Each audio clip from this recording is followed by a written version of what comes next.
Hey, look, we're trying to chase off a bit more work at the moment, growing our team. A little bit quiet. I just need a bit of, look, I've got to go and do cold calls. I hate them. I just want a bit of motivation, a little bit of advice.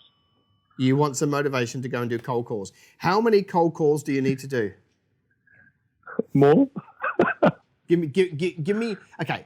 Let's get really honest here, Cam. How many have you done? How many have I done? Probably 10 in total. How many do you need to do? Probably 100. So you need to do 90 more. I would say I would, yeah. Okay, good. I like that. 90 more is a huge amount of momentum. That's a really good thing. How long do they typically take? 30 seconds tops. Okay, so let's allow 1 minute, right? Because that's, let's just say you got excited with some of them. So we're talking here about 90 minutes. We're talking here about 1.5 hours. Yeah. All right. So, okay, how about this then? When would you do them? Like, obviously, so you say you're a little bit quiet right now. Like, now's a good time. Give me an actual time in your diary where you could either do 1.5 hours of calls or, 2 lots of 45 minutes or 3 lots of half an hour. What would that look like for you? Sure. Well, I mean, this week I could do almost any time. What would be the best time? I'm tipping before lunch would be ideal. Yeah, before or after lunch. So leave early morning and late afternoon out because people don't care too much for calls at that time.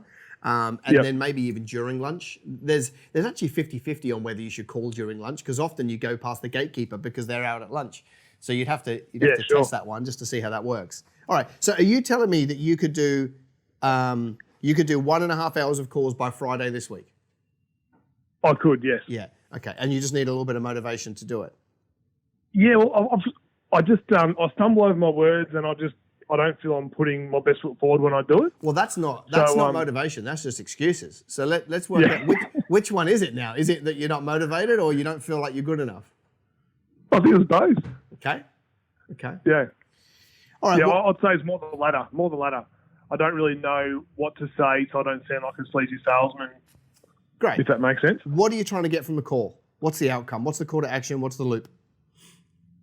To be able to go to site and do some quotes, have a look at jobs and do quotes for end clients. Okay, so are we dealing with builders or clients of a certain size here who that's too much of a jump?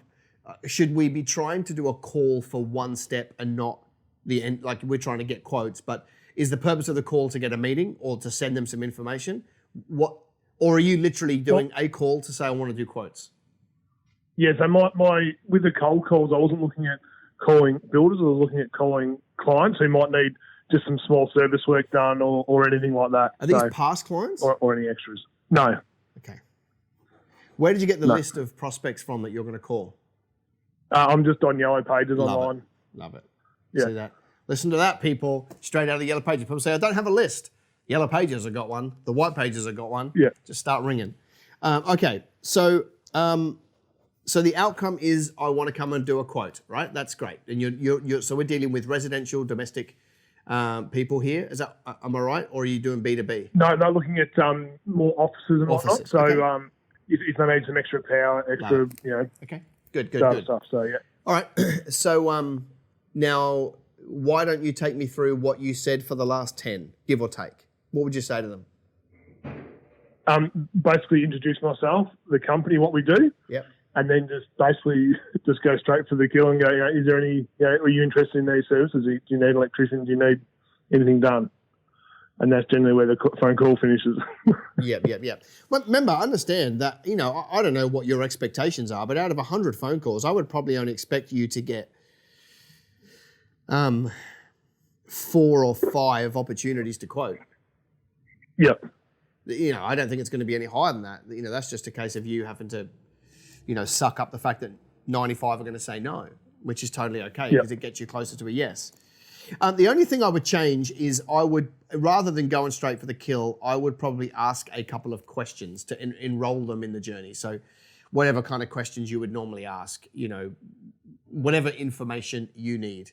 Is there a need there for PowerPoints? Is there a need there for data cabling? Is everybody whatever questions you think these people need answered, I would probably, rather than just go, hi, my name's this company and I want to come out, I would probably pause a little bit and put a couple of questions in there And the reason why we do this is just to get them on the journey with you rather than them feel like they were just strangled to death.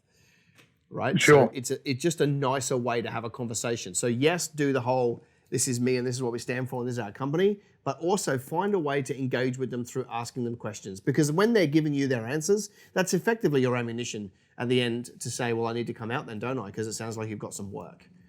All right? Yeah, for sure. But I wouldn't just go straight for the jugular because it's too easy for people to be like, not interested. Whereas when you ask questions, you know, and they're giving you a few nods and a few yeses and some ums, then it's harder for them to back out. Yep, like it. Now, so I have a feeling like, you know, I can hear you on the phone right now. You're very articulate and confident. So I actually don't think you have a confidence issue. I think you have, you know, maybe sitting down for 30 seconds and writing a better script would be part of it. Yep. And then I think there's probably something else at play, and that's whatever.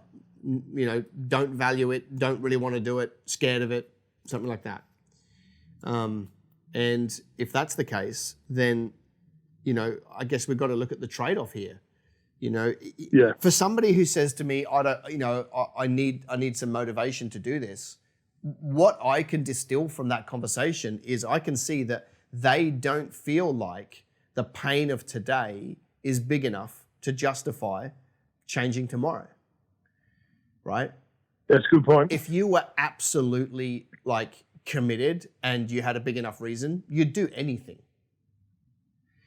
So a lot of people can sit in a place that's uncomfortable for a long time because it's not so uncomfortable that they can't bear it. And by the way, that's the worst place to be because it doesn't help anybody. Yeah. So we actually have to build the dissatisfaction with the way things are right now. We actually have to build dissatisfaction to motivate us to want to go do it.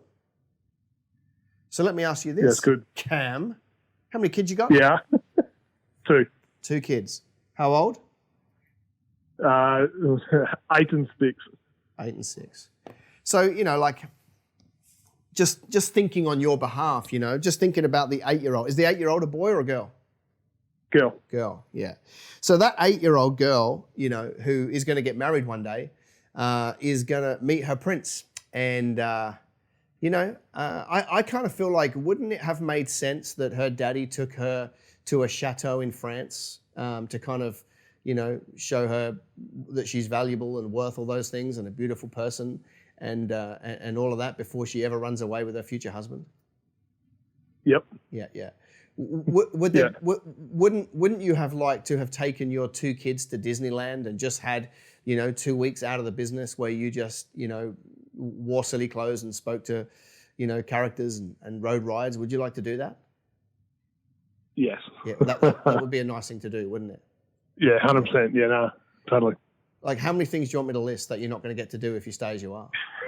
I think that's enough. I think I'm on it now. Yeah. Like, I think it's going to be a tough call when you look at the 6-year-old boy and you go, yeah, sorry, mate, all your friends are going somewhere, but you're not. Yeah, so I don't pick up the phone. Think about it this way. Let's say you did want to take your girl to, you know, on her 18th birthday to Tuscany. Let's say, I'm not saying you do, but let's just say you did. Yep. Why would you not pick up a phone? The trade-off doesn't seem fair. Yeah, definitely. The payoff of having a business that works, that throws off cash, that puts a team around you, that gives you time, is so much better than the pain of picking up the phone and ringing people you don't know. Yeah, it's good. And that comes back to my point number 1. You got to have a bigger vision. Yep. See, too many people sit in a place that they're dissatisfied with, but it's not so uncomfortable that they really want to move. Yep. When you hang up, totally you should go and watch that snippet from the movie Pursuit of Happiness with Will Smith. Yeah. You know, what made it work for him in that movie was he had nowhere else to go. There was no other option. You get yourself to the point where you're totally dissatisfied with where you are and you'll do anything.